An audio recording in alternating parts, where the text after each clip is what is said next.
Hello, everyone. Welcome to It's Sybil. I am Sybil Wilkes, and everyone is here today. So glad to see you all. How's it going, Damon? You back off the road? Back home, had a great weekend in Atlanta. Saw Ahmed and his squad. And as you can see, I'm sitting here like Fraser Thomas on Family Classics because I'm at my mama's house. That's why you see the encyclopedias back there. I think she probably got 6 more payments on those. She got it when I was in 4th grade. I think she's down to the last 6 payments, and we got 3 more letters to get.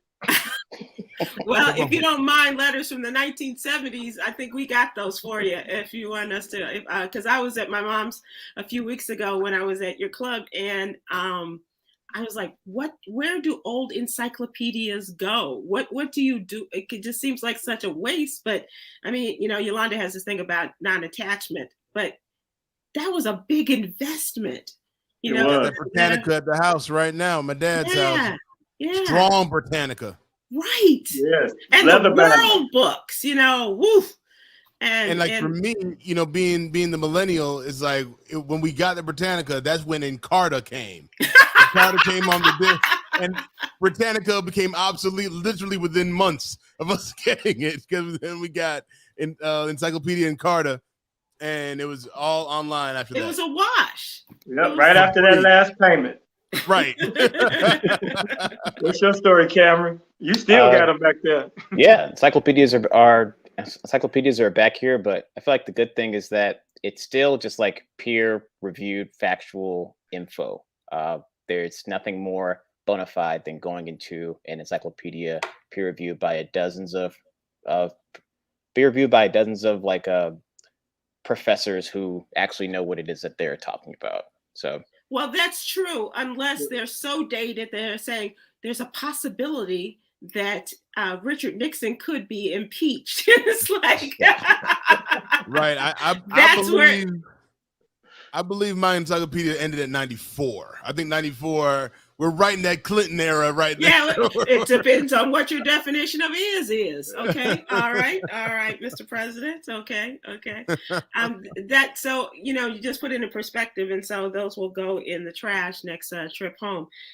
Shout out to the garbage guys, the sanitation workers, as they toss those. I can't go to half price books and ask them if they want to buy a set of encyclopedia.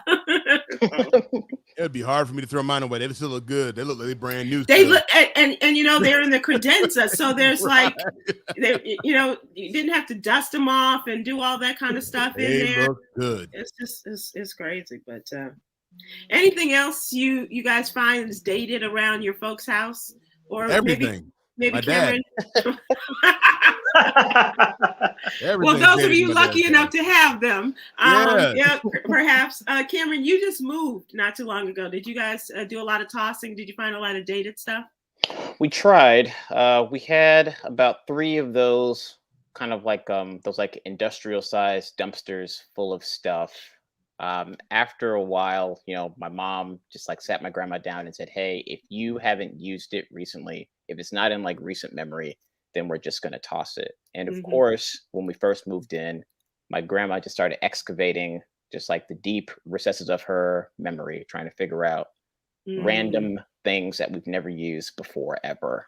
I mean, we have kitchen appliances for like everything. Things that wash the vegetables, chop the vegetables, whisper nice things into the vegetables before you put them on a salad. It's a lot. But we got rid of most of it, and the basement is still full. So, wow, yeah. Everybody's got their stuff. It's a lifetime of accumulation, man. That's what it is. And what were you going to say, man? No, it's just tough. My dad's a hoarder. So he has bills and like there is a dining room table that's clean, but the kitchen table and his desk, ooh, I'm like, well, how far? But he can find anything he wants. He can find it. Yeah, if it's somehow he has it organized, but it's like, oh, hold on, let me go into the stack right over here. That's 96 right there. I remember. Let's go into 1954, and there it is. There it is, right here.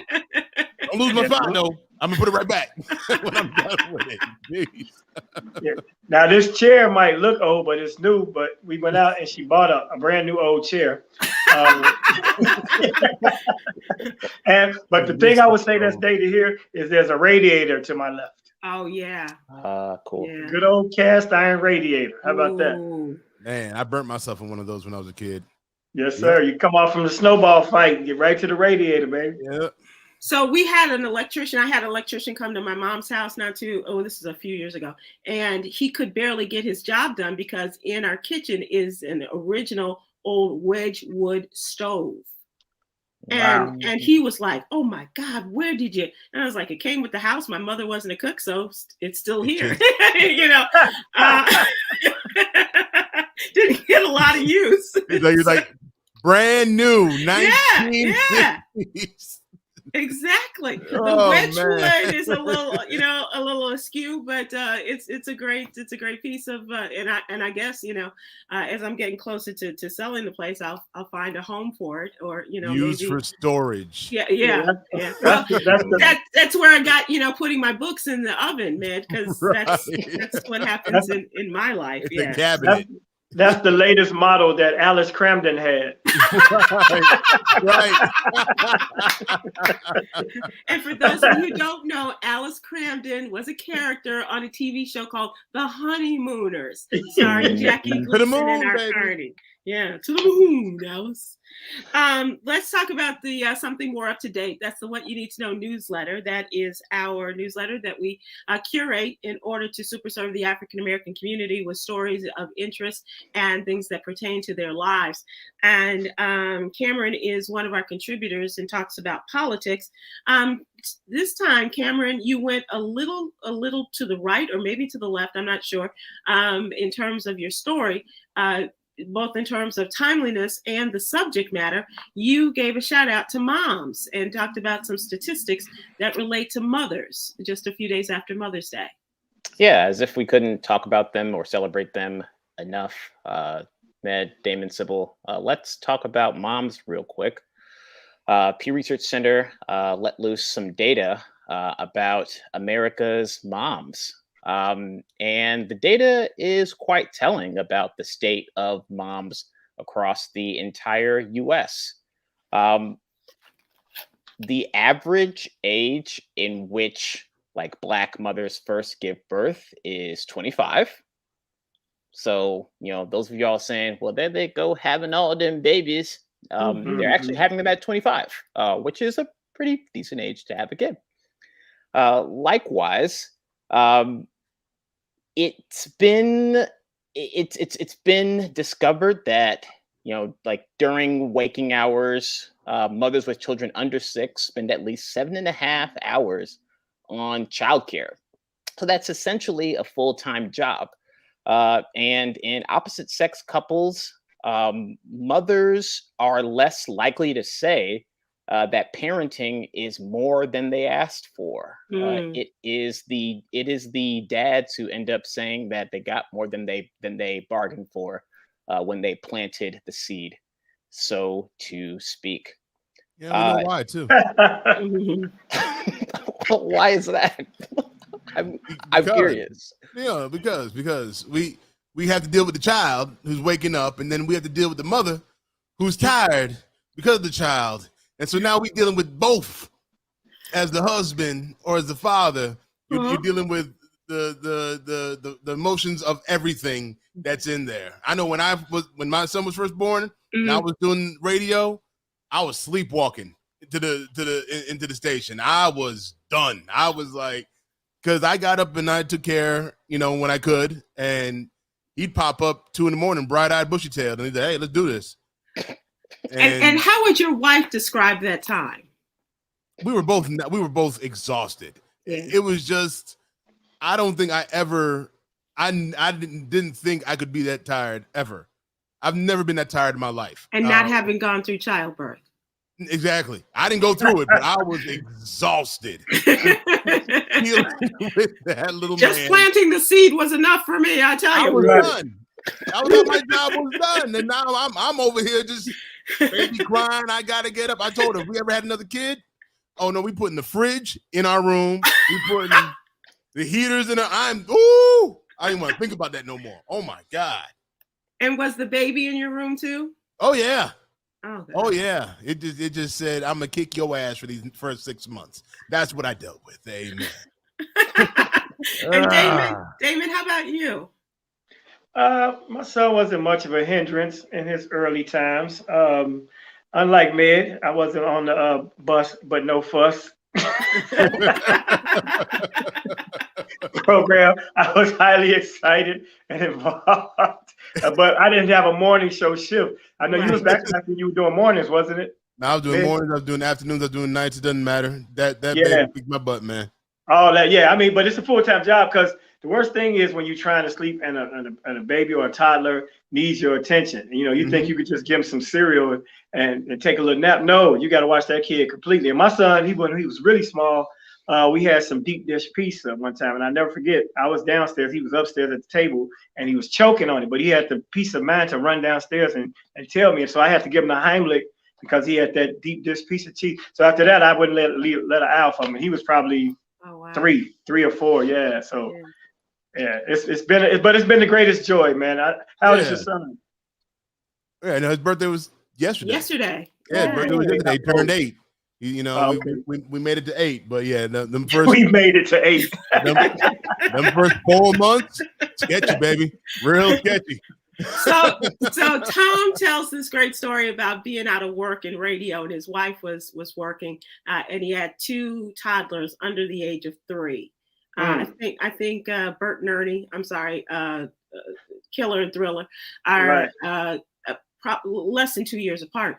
And so he said at one point they were living in a townhouse, and he was, working with one and running up and down stairs and everything. And then he was just like changing the diaper on one, and he looked out the side of his eye, and he had the peripheral vision, and he saw one of them sliding off the roof to the ground. No way. I think that Adventures in Fatherhood is another great story that should be told. It is amazing, and I know that for me, with my dad, he didn't know from little girls. He had 3 sons. And so I was, he just didn't know what to make of me.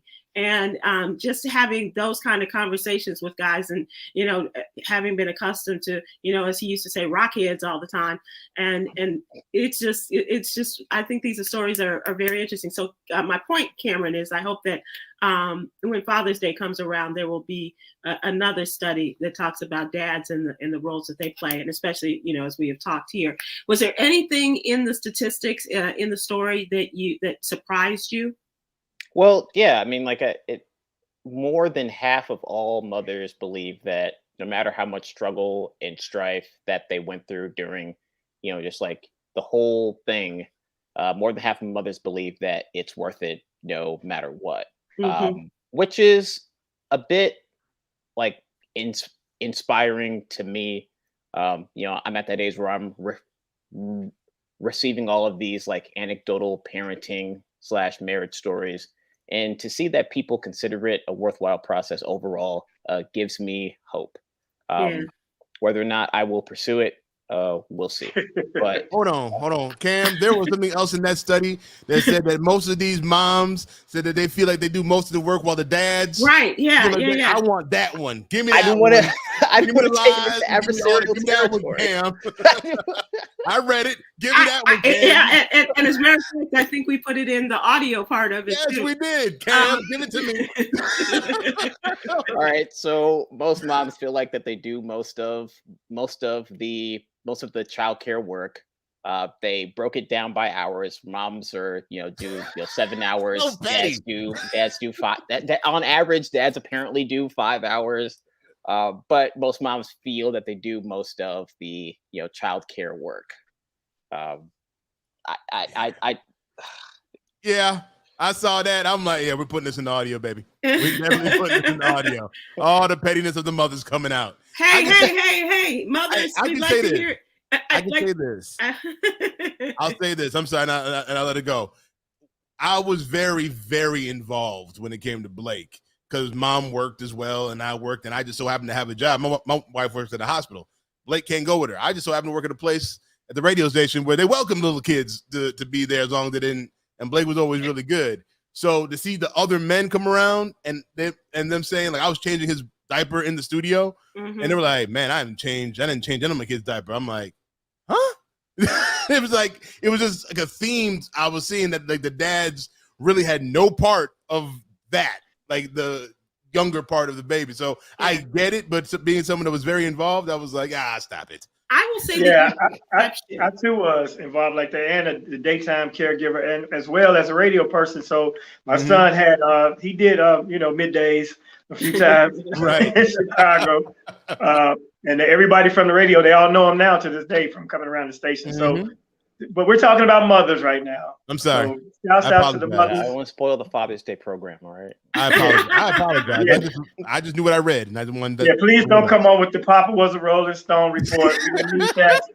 Give us one day of honor and treasure. And I am curious, Khameron, because he talked about their dads and things like that, and older men.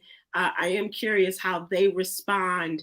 The older generation responds to the hands-on caretaking of their children. I think that's very interesting. Well, good job. This has been an interesting week in terms of stories that we've covered in the What You Need to Know newsletter. Started off the week talking about the anniversary of the Buffalo shooting, the grocery store, and then having the memorial. And now we move on to the other, that's mass violence and gun control and what have you. Now we move on to the other trigger subject of this election year, or election cycle, I should say, and that's abortion. And in North Carolina is on the hot seat regarding a governor who wants to extend the period of time or keep the period of time, what was considered a very liberal abortion law in the state of North Carolina, and that's 20 weeks. The Republicans want to shorten that to about 12 weeks. And so they had this bill, the Republican majority came up with this bill for 12 weeks. The governor vetoed it, and now the Republican majority is preparing to override the veto. And so we're keeping eyes on that. Also, I'd like you to take a look at Black Health Matters. And this is our medical column, and talking about a number of things, including high blood pressure this particular week. And it's parts 1 and 2, if I'm not mistaken, Med, regarding the risk, as well as how, yay, we're number 1, Black women with high blood pressure, and what that can do to us, and what it has to do with our weight and things like that. So it doesn't talk about the weight that we have to carry for men who claim that they take care of the babies all the time. But it does take into account all the times when Black women say, you got my pressure up. So now we need right. And not just Joshua, they really have high pressure. So exactly. Let's take some of the pressure off. You young men, take some of the pressure off you. We did our part. You hear that, Cam? It's up to you now. Come on. Right. Let's get to work. So we will keep folks up to date on that, as we do, we'll check in and check up for your health. And I do want to mention, that we are continuing to do that. And we have a special, and I'll talk about that a little bit later. And also the wonderful CPA to the Stars, Katrina Kraft, talks about planning for your future, 3 things to consider before retiring early. Those, and as well as the HBCU Corner, the Little Known Black History Fact, and the Wellness Check are all in the What You Need to Know newsletter. We would love to have you subscribe. Please go to SybilWilkes.com. Give us your name and your email address. We'll have it in your email box every Monday through Friday. We talk about it here, but there's nothing like getting your day started with the news that we have provided for you, as well as, and you don't have to read it if you're not a reader. We do have the audio and the video versions for you to check out as well. So that is it for the What You Need to Know newsletter, and it will continue even while some of us are away or on vacation for the next week or so. The hardworking parts of this boat will keep rowing and doing, I'm sorry, unless your boat is took a loose, we'll keep working and get you going and keep the stories coming for you, even while we are away. I'm sorry. I'm sorry, David. It was right there. It was right there. That was pretty good. That's before your time, man. But it's a very funny story. and always worth a good telling. So let us move to the what's really going on section. And this is also about parent and child relationships. This is a question that a lot of people, and now it's generating a lot of interest, not so much amongst Black people, but in the mainstream media. Texas parents have talked about charging their 19-year-old daughter rent, and they have gotten support, and they have also been criticized as a result. What do you think about charging your adult child rent? When I moved when I was in radio and I moved back to Chicago, that was after North Carolina, after Charlotte, I moved back to Chicago. Before I found a place of my own, I lived at home. And so I was fully prepared to pay my mom rent. And she said, no, you just save your money for what you want to do. And I thought that was very nice and very generous. But what I did was put it in the bank.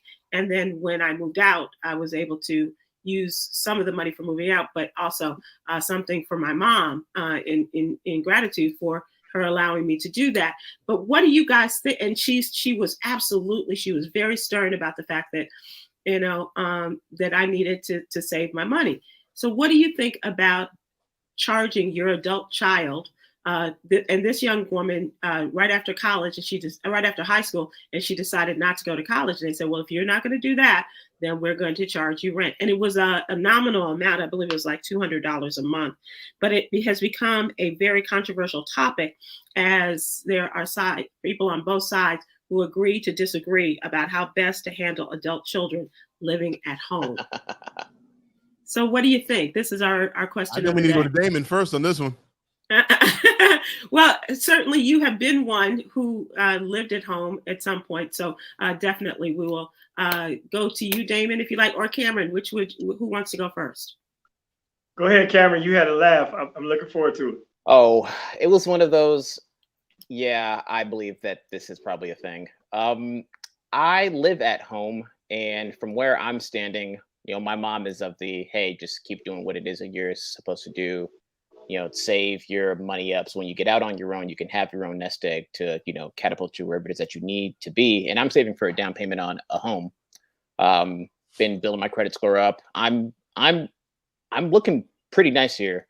But of course, from where I am standing, that if I wasn't doing what I was supposed to do, then my mom would start charging me rent. That's just like the camp that I'm in. And I would extend the same thing to other parents. I don't think that like financial contribution should be a form of punishment, but I mean, I think that it should be, because if you are going to laze around, then laze around here for a reduced rate. And, just put some, pressure on you so that you can do what it is that you need to do. And I will say, on a radio person's salary, and I was filling in at the time. I didn't have a full-time gig immediately moving back to Chicago. That and especially what you consider the rents to be in Chicago, or what they were even back then, it was a heavy chunk out of your paycheck. Right. And this was a conversation that we went round and round about, but she was insistent that I, save my money and like your mom, Khameron, to put it towards something else. I don't know. What about you, Damon?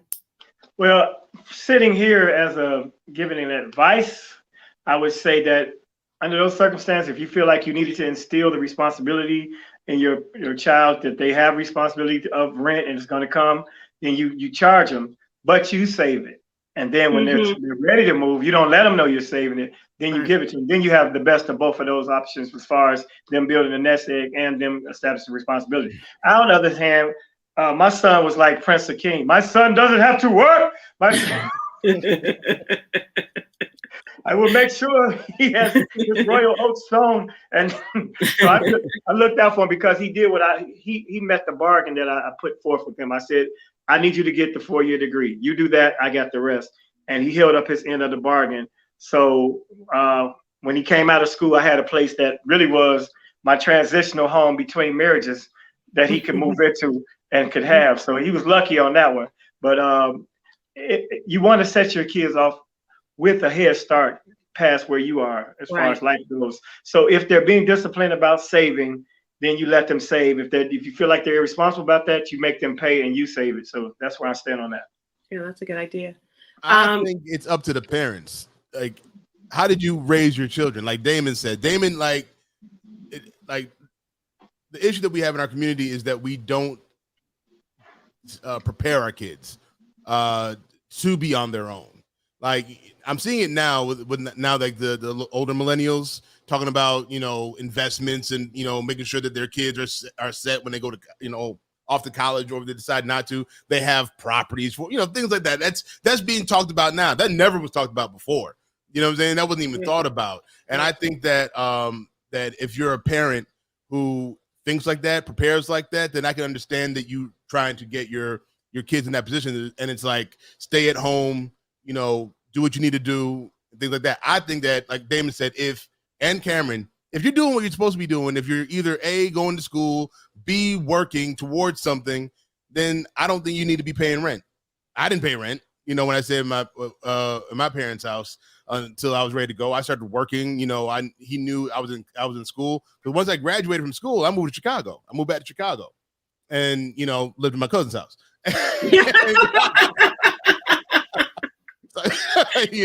that first radio job, you're right. Still, it ain't no joke. If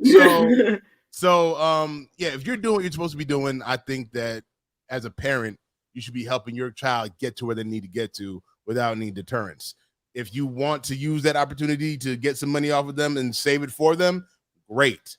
But ain't nobody just staying at the house chilling, not doing nothing. That can't happen.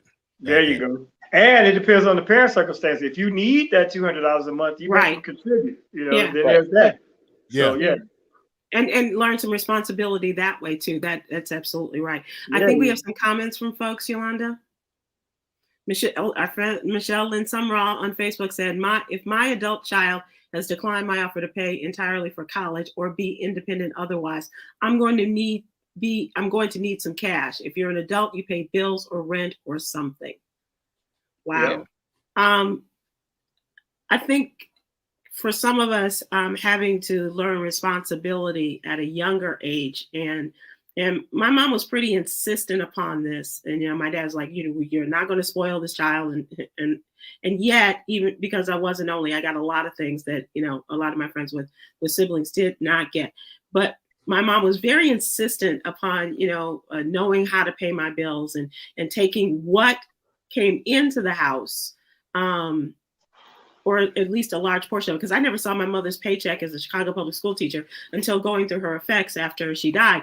But taking a certain amount of money and being able to, budget what all of this stuff is going to. And now, when I say that I have a budget, it's kind of funny to some people that, and now that, my money is real funny, it just kind of makes you appreciate having had that kind of training in advance. And I think her parents, they went on TikTok to share their thoughts. And as they said, she graduated from high school last year in May and quickly began paying her parents $200 rent on June 1st. They said that since she wasn't going to college, she would rather work a full-time job and live at home. They were going to charge her the $200 a month. And they told their daughter if she was not going to do this, then she had to do something. And the purpose behind this was to get her to realize that everything is not free. And I think and that's something you need to let them know, like utilities and such. Like if you assign a kid a utility, I bet they won't leave that light on in the house. Right? Yeah. They'll be like, turn this out. You're running up my light bill. You're 19. Don't be running up my light bill around here. Let them feel that pain for a little bit. Give them that gas bill in the winter. I bet you the furnace will be on 66. Put another sweater on. Right. I'll be okay. Sweat socks and a hoodie. I think also if you're graduating from high school and you're not going to college right away, give them that year. You know what I'm saying? Let them figure things out. Give them that year. I'm not putting them on any bills or rent off of the first year. Let them kind of figure things out if they're not going to college right away. What do they call that? Like a break year? A gap year. Give them the gap year. Let them try to figure things out without putting the extra stress on them when it comes to paying things. And yeah, but sometimes that gap can turn to a gape. It's a chasm. big chasm. You're right.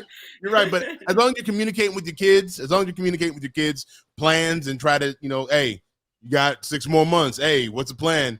Right. Hopefully you can get them going in the right direction. Yeah, and I have parents who have told their kids to move back home. We're giving you this amount of time. It's not 6 months. It's not a year, although that's probably a good, well, how about 2? Well, no, we'll work on a year. And within that year, you should be able to get yourself together.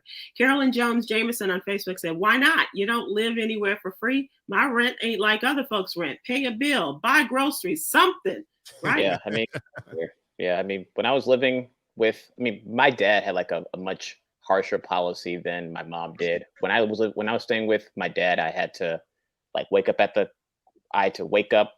time that he woke up, which was at 5. I had to be out the house when he was out of the house, and that's like dating. If I gotta leave, you gotta leave. Yeah, I'm sorry. He was just fend for yourself outside. That's right. Yeah, he was also just probably aware that I was in fact his son, and that if he was out of the house, I would also bring ladies to his downtown lakesfront side apartment building, which I probably would have done. But I had to be up, I had to be out, all for just living rent free. But I produced the results that the results that he wanted, and my mom and I are on the same page about things. And when it comes down to contribute, she knows that because I've been financially responsible, I've got it. And looking ahead, Khameron, do you think you would do the same thing?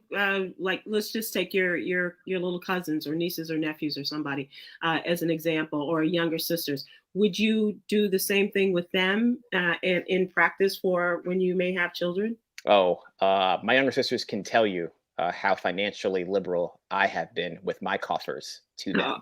Oh, okay. But my goal is to just have the place where anybody in my family can, put themselves back together or figure out figure out, whatever it is that they need to figure out. And I would love to just give them the, hey, this is where you can do to figure out your stuff next. Right. Yeah. Rent free. And if you want to cook me a meal or something, that would be great. But if not, don't worry about it. I saw something, and I see this on. I'm a HGTV watcher, and sometimes when Black men, especially, are looking for homes on their own as singles, they are looking for a place big enough where members of their family are offered a place to stay, a chance to get themselves together, and then to move on, just as a launching pad of sorts to the next. And I find that they really want to take care of their families and be that support for so many others. And you guys are exemplifying that too. Yolanda, do we have more? Okay, Teresa Bishop on YouTube says, I charged my daughter rent $200 so she would get used to paying bills. Now she pays all her bills before the due date. Good for you. She watches her FICO score and has started a retirement plan and also has a budget. Yes. Hey, yes. all right. There you go. That's good. So I'm imagining she's probably in the strong 7s, if not 8s. DHP on YouTube says, Khameron is like the perfect son. No, far from it. Is that your mama? No, that's really nice. That's very nice. That is the ideal situation there. And speaking of ideal, thanks for rejoining us. Greg Grant on Facebook said, this generation is very different. They don't want to listen. Well, there's a certain amount of that. I agree. But I think sometimes they learn by following our examples. Yeah, y'all wouldn't listen either. Didn't you all run from slavery or something?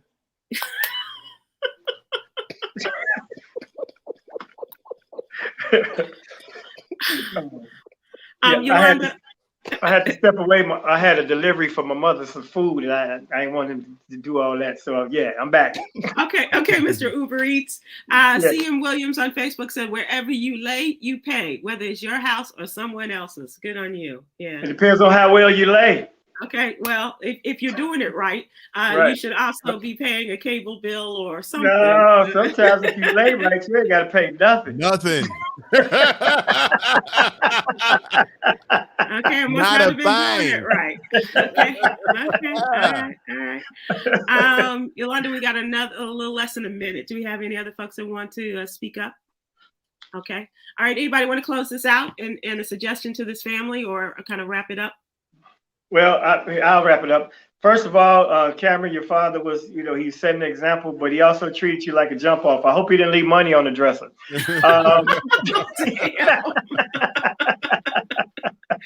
But secondly, each household is different. You want to teach your people responsibility, but you don't want to keep holding on too long, or you have a 29-year-old in your fridge worried about your groceries. So there you go. And just so you know, this family we're talking about, the daughter lived at home for a year and then eventually moved out on her own, but she was prepared for the next steps of adulthood. Absolutely. She agreed with that. All right, let's move to some trending topics. The country is going broke and the debt ceiling needs to be raised. Not that they're not paying their bills. It just, we got this credit limit. They need to extend that a little bit more because of pandemic and you name it.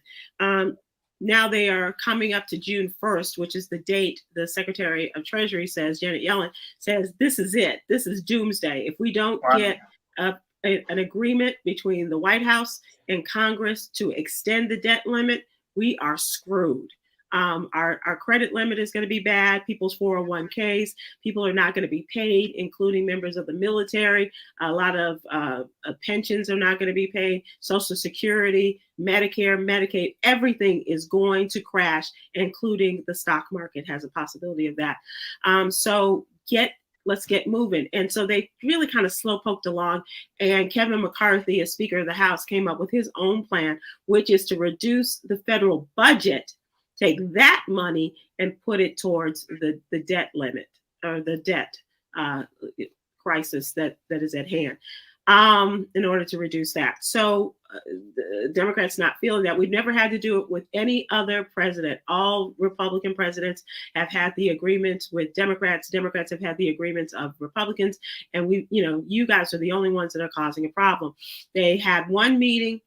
They were supposed to have another meeting on Friday. That was postponed. Over the weekend, their people met, and then they met again at the White House today. And now it looks like the president, who's scheduled to leave for Japan tomorrow for the G7 summit, says he's still going to do that. Although the Republicans are like, we don't need to be dealing with all these foreigners. Just stay here and work on the budget. And really closing themselves off from, having cordial relationships with foreign countries. He said he's going to go. He's going to do his business, and I guess he's not going to do any sightseeing and no, fancy state dinners or whatever. He's going to head back here, and hopefully, they said that they didn't feel as though they made some progress today, and it will not end up to be a 23rd hour decision or an agreement to extend the debt. So we'll see what happens. This whole thing with post Donald Trump Republicans and feeling emboldened and empowered to create as many obstacles for this president, it's kind of mind-boggling. It's also counterproductive. It's like they're the party of contrarians. They're like anything they can say no to, then they want to do that. And it's at the sake, and it's almost an egotistical social media,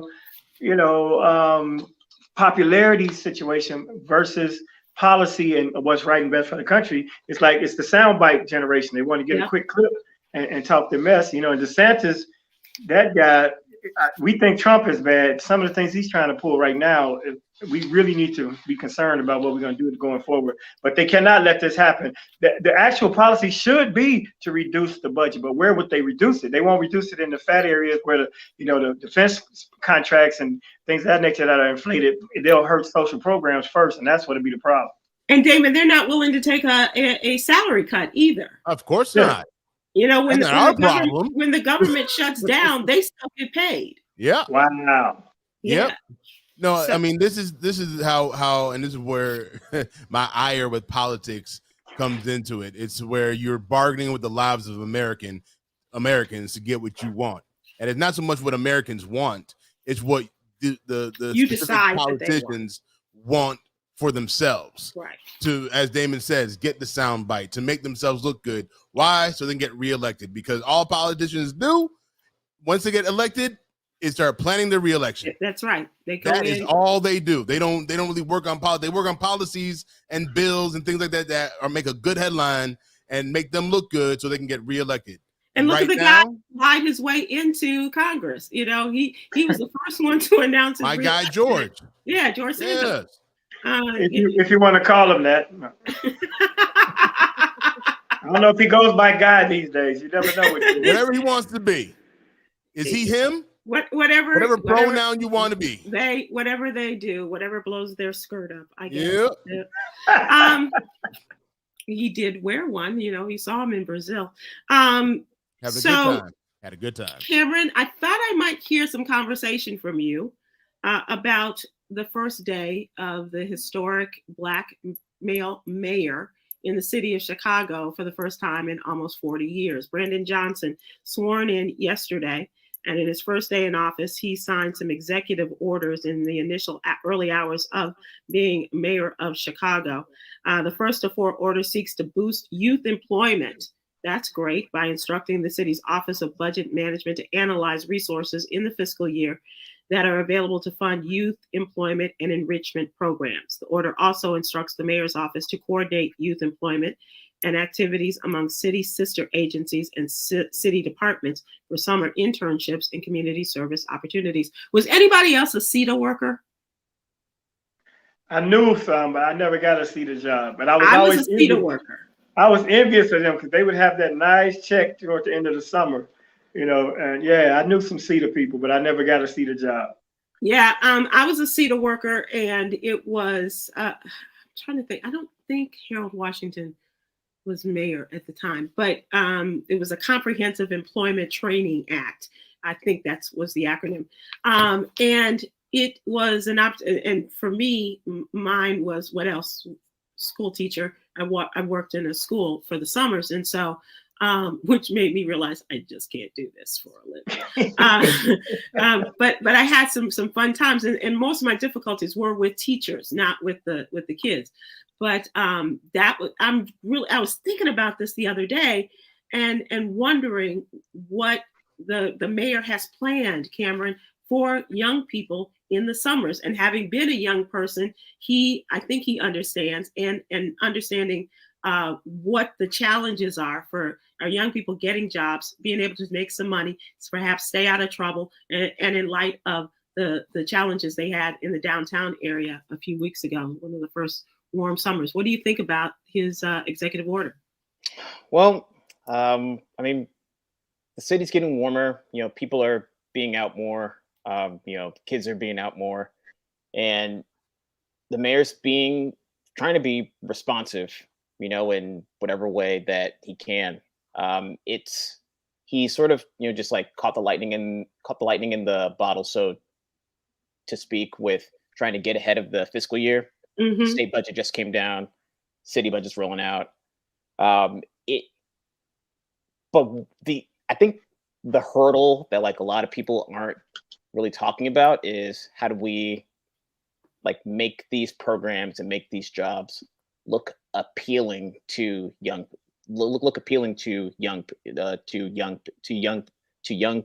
people. Yep. I don't know if you saw the other day, Sybil, but like a group of young people have been like scamming people into parking spaces as they try to like park outside the ballpark for Sox games. Right. And you know, they make hundreds of dollars an hour doing that. So do they want to like join the Job Corps and like, you know, see what it takes if they can be like a Chicago public schools teacher? Probably not. No, not well, yeah, you have to make the jobs interesting, and that's a very good example. But if you got kids that's already hustling and scamming, let them stay over there. They probably not getting in trouble. You hit the ones who had the dirty sneakers and want to just do something. But you are absolutely right. You have to make them appeal. They probably have lots of those jobs that are already currently available, but they don't appeal enough to fill them all to certain kids, because now we're in this glamorous social media climate where everybody, a menial job is not fly. So we got to have a paradigm shift in order to get the kids into those circumstances where if he creates the jobs, that's what I feel will happen with that. So, guys, what if we also have relationships with small businesses or large corporations and people who have that hustle and that entrepreneurial spirit, as they like to call it, put them in internships and summer job programs with them in exchange for maybe some tax benefits for the businesses in the city of Chicago.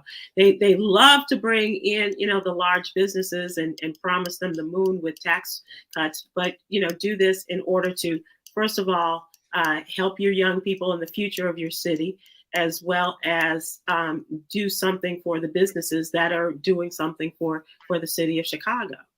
Well, Sybil, then don't sell that house. You move back here and run for mayor, because that sounds like a great direction.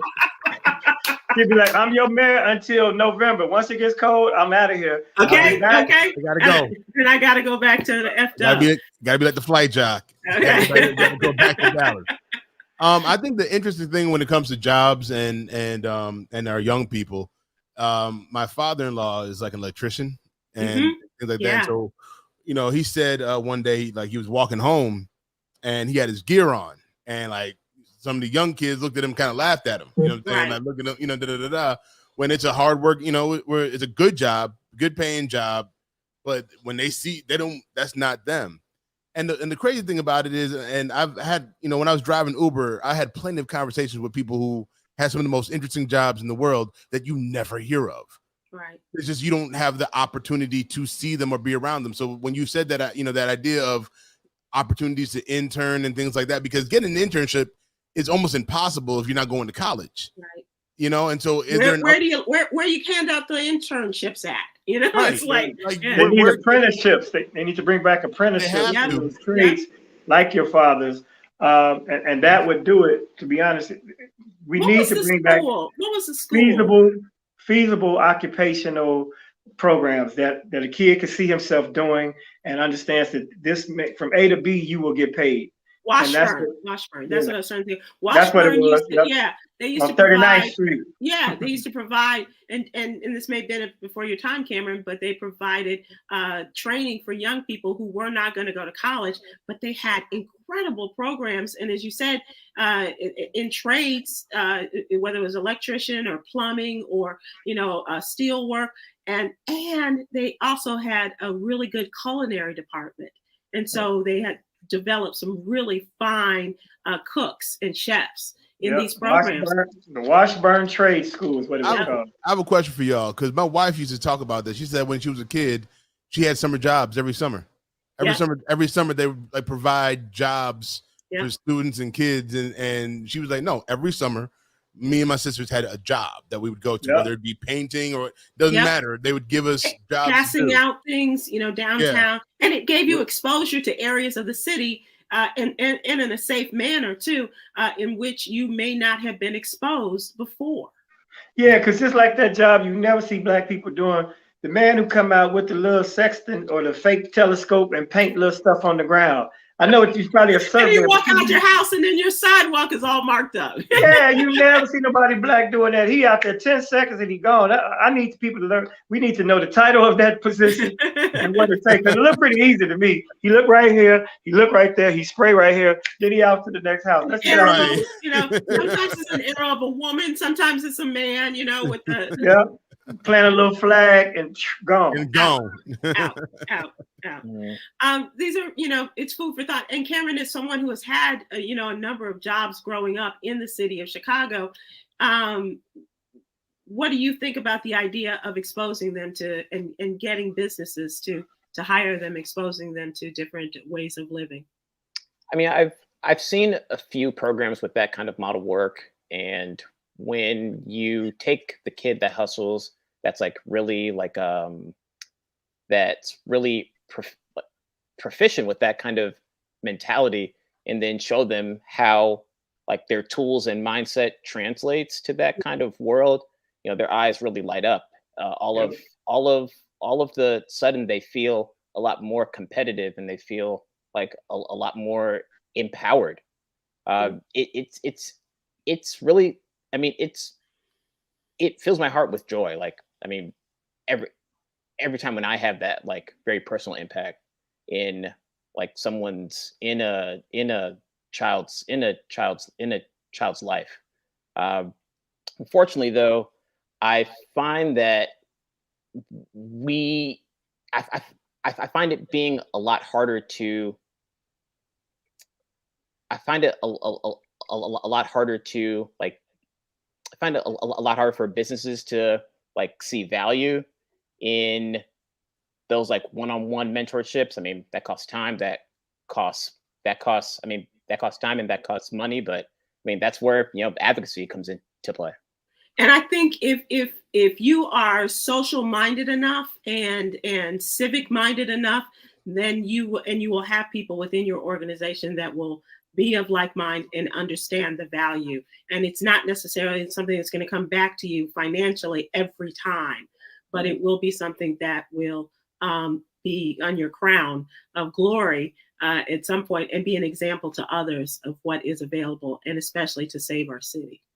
I think that's the greatest thing that we need. One more thing before we go, RIP to Doc Rivers as coach of the 76ers, another 2 and done a year. And so he has been fired, and sorry about that. But maybe Chicago will hire you, because the coaches they've been bringing in for years, not really doing. They're talking about Chicago Public Schools hiring him. That's what they've been talking about. There's been openings in the Chicago Public School League that he can fill right now. That's another thing, NBA draft lotteries today. We're going to find out who is going to pick Victor Wembanyama from France, the 7'4", 7'5" alien. Are we going to call him the French freak? Because, nobody could pronounce the Milwaukee guy's name, and he's the right. Giannis Antetokounmpo. Yeah. He's going by Wemby. That's what he is. But I can't get with a dude named Wemby. I'm sorry. Wemby. 7 minutes. We're about to find out who's going to go get him. Okay. All right. Well, let's keep our eyes peeled for that. That's any moment now. Let's move to entertainment. Speaking of sports, here is my nominee for Son of the Year. Raven star rookie Zay Flowers. We often hear about rookie players and buying their mamas a house or buying their mamas a car or whatever. This young man bought his daddy a brand new 2023 Mercedes-Benz GLE 450. The first thing the former Boston College star picked up with the new marketing money he got after the Ravens took him with the number 22 pick. And Papa Flowers was clearly elated with the present. They showed Mr. Willie Flowers smiling ear to ear while looking at his new car before he shared an emotional handshake and hug with his son, Mr. Willie Flowers. Yeah. And that player is going to regret that when Willie dip off on his mama in that new Benz. He might have just ruined his whole family. and maybe that was his plan. Right. Get off my mama's Willie. And hold on, Willie be pulling up to her brand new house. Okay. That's how it usually works. Baby, I'm home, baby. His contract is yet to be finalized, but he spent his money from his marketing deal. So good for him. That is great. I absolutely love that. And yeah, you are Son of the Year for that. What's the first thing you would buy for your mom, Khameron, if you had a contract like that? I would probably buy my mom a yacht. Yeah. Nice. Well, Damon, you might want to talk to Khameron and get some things in line. Just make sure you have a reliable mechanic, bro. That's all I can do. Nothing like your yacht sitting on cinder blocks on Stony Island. Well, you said you wanted to be on an island. Right. People been spotting my boat all types of shit. I saw your boat on 147th Hudson the other day. This is fact, man. All fall and winter one year, my boat was being relocated on land by this dude. So yeah, but that would be awesome to get your mother a yacht. I'm sure I would buy my mother a ranch style home, because she's been in the home since we grew up. But it has stairs and steps. Yeah. And she's still very mobile, very active. If you look on my Instagram, she was getting it up. She was juking for the Lord. Oh, my God. That was great. Yeah. But I would do that first. And then maybe one of those maybe one of those cruise, the year-round cruise reservations where the people that Yeah. live on the ship and go to all the ports. So Yep. it's sort of like getting a yacht without the upkeep. Yep. I like it. I'll let them do the work. Yeah. Right. What about you, man? I'd get her tickets to go see Damon Williams because we enjoyed our time on this weekend seeing Damon. And I've always tell people when you're going to a comedy show and you go through all the comics and you get to the headline of which Damon is, he just easy. It's just it looks like it's so easy for him. Like he ain't even trying. And it was hysterical. So it was great to see Damon Williams in action yet again. It's been a minute. It is. Thank you, my brother. It is great. And Mm-hmm. one of the greatest physical comedians. I absolutely love that. And it's always fresh, it's always new, and a great take on things that are going on. So do yourself a favor. Damon, where are you going, by the way? Thank you both for that. Friday at Riddles, then Saturday, Sunday, Cincinnati and Tampa with the Straight Jokes No Chaser tour with Sid, DL, not Bernie, God bless. Sid, all much about the King, Sid, DL, Earthquake, myself, and I think Mike Epps is hosting. So that's that. But Riddle's always a good time. Got Malik S in town this weekend. Hilarious dude. So thank you, Mayor, for showing up, man. That we had a ball. That was a fantastic time. Great time. And now tell us what you were really about your mama, because I give you them tickets. I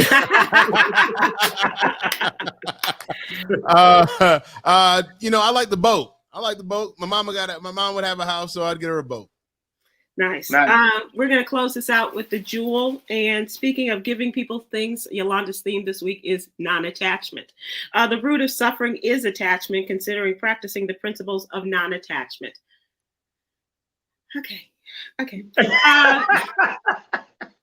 I will tell you another good thing to buy is tickets to an HBCU football classic. Check this out. Hit it. Make sure you do. Get ready for an epic showdown on September 16th as Morehouse and Albany State take the field for the Toyota HBCU NY Classic at MetLife Stadium. Football season is back, and this is the game you can't miss. Join us for the world's largest HBCU homecoming to experience the thrill of HBCU culture like never before. Enjoy the ultimate celebration with a pregame tailgate, battle of the bands, and an iconic halftime show. Don't wait. Get your tickets now at hbcunyclassic.com. Oh, that's a good time. That's a good time. Good time. All right, you guys. Thank you so much. We will see you all again soon. Go out there, be good to each other, and see you soon.